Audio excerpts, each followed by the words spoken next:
नमस्कार दोस्तों, स्वागत है आपका आपके अपने YouTube channel concept talk with Purnendu में। और डेली करंट अफेयर सीरीज के अगले वीडियो के साथ मैं हाजिर हूँ। चलिए शुरू करते हैं। देखते हैं हमारा आज का पहला प्रश्न। हाल ही में खबरों में रहा सेमेरू ज्वालामुखी किस देश में स्थित है? और यह स्थित है इंडोनेशिया में। इंडोनेशिया के जावा द्वीप में सेमेरू ज्वालामुखी में विस्फोट शुरू हो गया है। विस्फोट के कारण ज्वालामुखीय राख फैली और पूर्वी जावा प्रांत में 2000 से अधिक निवासियों को सुरक्षित स्थानों पर निकाला गया। इंडोनेशिया की आपदा प्रबंधन एजेंसी के अनुसार अभी तक किसी के घायल होने या मरने की सूचना नहीं है। और माउंट सेमेरू जो इंडोनेशिया की राजधानी है जकार्ता, वहाँ से लगभग 640 किलोमीटर दक्षिण पूर्व में स्थित है। और यह खबरों में इसलिए रहा है क्योंकि ये लगभग 30-40 वर्षों तक शांत रहा है ज्वालामुखी, और नॉर्मली इतने समय तक शांत ज्वालामुखी में बाद में विस्फोट कम ही होता है। चलिए देखते हैं अगला प्रश्न। भारत में चुनावी बॉन्ड की बिक्री और नकदीकरण के लिए एकमात्र अधिकृत संस्था कौन सी है? या आप कह सकते हैं कौन सी अभी बनाई गई है, तो वह है भारतीय स्टेट बैंक। सरकार ने देश भर में भारतीय स्टेट बैंक यानी कि एसबीआई की 29 शाखाओं के माध्यम से चुनावी बॉन्ड की बिक्री और नकदीकरण को अधिकृत किया है। चुनावी बॉन्ड एक ऐसे व्यक्ति द्वारा खरीदे जा सकते हैं जो भारत का नागरिक है या भारत में निगमित या स्थापित है। आप कह सकते हैं जो ओवरसीज सिटीजनशिप दी जाती है जिनको, उनके लिए। एक व्यक्ति अकेले या अन्य व्यक्तियों के साथ संयुक्त रूप से चुनावी बॉन्ड खरीद सकता है। चलिए बढ़ते देखते हैं अगला प्रश्न। भारत और किस देश की नौसेना के बीच हाल ही में संगम अभ्यास का 7वां संस्करण गोवा में संपन्न हुआ? और यह संपन्न हुआ भारत और अमेरिकी नौसेना के बीच में। संगम अभ्यास का 7वां संस्करण भारतीय नौसेना मार्को और यूएस नेवी सील के बीच एक संयुक्त नौसेना विशेष बल अभ्यास गोवा में शुरू हो गया है। संगम अभ्यास पहली बार 1994 में आयोजित किया गया था और यह दोनों देशों के बीच एक महत्वपूर्ण सैन्य और कूटनीतिक पहल है जो उनके बीच विश्वास और दोस्ती को दर्शाता है। देखते हैं अगला प्रश्न। हाल ही में किस आईआईटी ने समुद्र की लहरों से बिजली बनाने के लिए ओशियन वेब एनर्जी कन्वर्टर विकसित किया है? और यह किया गया है आईआईटी मद्रास के द्वारा। दुनिया भर में ऊर्जा संकट एक नई चुनौती बनकर उभर रहा है। इससे लड़ने के लिए वैज्ञानिक नवीकरणीय ऊर्जा स्रोतों से बिजली उत्पादन के तरीके खोजने का प्रयास कर रहे हैं। इसी दिशा में कार्य करते हुए भारतीय प्रौद्योगिकी संस्थान यानी कि आईआईटी मद्रास के शोधकर्ताओं ने एक ऐसी तकनीक विकसित की है जिससे समुद्री तरंगों से बिजली उत्पन्न हो सकती है। इसमें एक बैलून नुमा एक यंत्र समुद्र की लहरों में रखा जाएगा और नीचे एक छड़ डाली जाएगी समुद्र के बेस पे, और वो कनेक्टिविटी रहेगी। और जब लहरें ऊपर नीचे होती हैं तो वो बैलून नुमा यंत्र ऊपर नीचे होगा और उसके माध्यम से पूरी टेक्नोलॉजी से जो छड़ रहेगी नीचे वो हिलेगी डुलेगी नहीं, और फिर बिजली का उत्पादन होगा। देखते हैं अगला प्रश्न। हाल ही में जेसी बोस एक सत्याग्रही वैज्ञानिक पर सम्मेलन कहाँ आयोजित किया गया? और यह आयोजन किया गया नई दिल्ली में।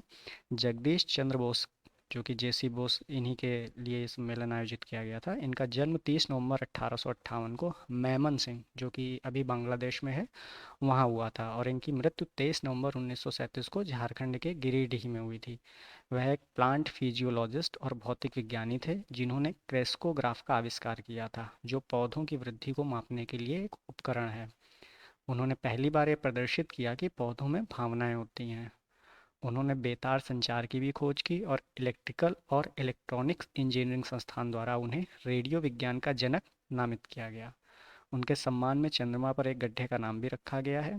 उन्होंने 1917 में कोलकाता में बोस इंस्टीट्यूट की स्थापना की जो एशिया का पहला अंतः विषय अनुसंधान केंद्र है। चलिए देखते हैं अगला प्रश्न। भारत का पहला गोल्ड एटीएम हाल ही में कहाँ पर खोला गया? और यह खोला गया है हैदराबाद में।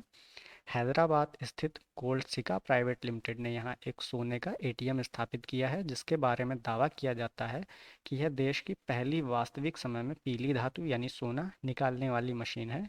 ग्राहक एटीएम के जरिए सोने के सिक्के खरीदने के लिए डेबिट या क्रेडिट कार्ड का इस्तेमाल कर सकते हैं। देखते हैं अगला प्रश्न। किस मेट्रो ने हाल ही में सफलतापूर्वक गिनीज वर्ल्ड रिकॉर्ड बनाया? और यह बनाया गया है नागपुर के द्वारा। नागपुर शहर का नाम अब Guinness book of world record में दर्ज हो गया है। नागपुर में बनाए गए हाईवे फ्लाईओवर और मेट्रो रेल के साथ सिंगल कॉलम पर सबसे लंबे डबल डेकर वायाडक्ट को Guinness book of world record में शामिल किया गया है। देखते हैं अगला प्रश्न। हाल ही में एनडीडीबी और अमूल किस देश के दूध उत्पादन बढ़ाने हेतु तकनीकी सहायता प्रदान करेंगे, और यह सहायता देंगे वो श्रीलंका को। भारत की ओर से श्रीलंका को डेयरी उद्योग और दूध उत्पादन बढ़ाने के लिए तकनीकी सहायता प्रदान की जाएगी। इससे नकदी की कमी से जूझ रहे इस देश के आयातित दुग्ध उत्पादों पर निर्भरता को कम किया जा सके। श्रीलंका के राष्ट्रपति कार्यालय ने यह जानकारी दी है। श्रीलंका के राष्ट्रपति कार्यालय के मीडिया प्रकोष्ठ ने एक बयान में कहा कि अमूल ब्रांड के तहत दूध का विपणन करने वाले राष्ट्रीय डेयरी विकास बोर्ड यानी कि एनडीडीबी और Gujarat cooperative milk marketing federation के अधिकारियों ने श्रीलंका में दूध के उत्पादन के लिए आवश्यक तकनीकी सहायता प्रदान करने के लिए कदम उठाए हैं। देखते हैं अगला प्रश्न। हाल ही में कौन Forbes Asia heroes of philanthropy सूची में शामिल हुए हैं?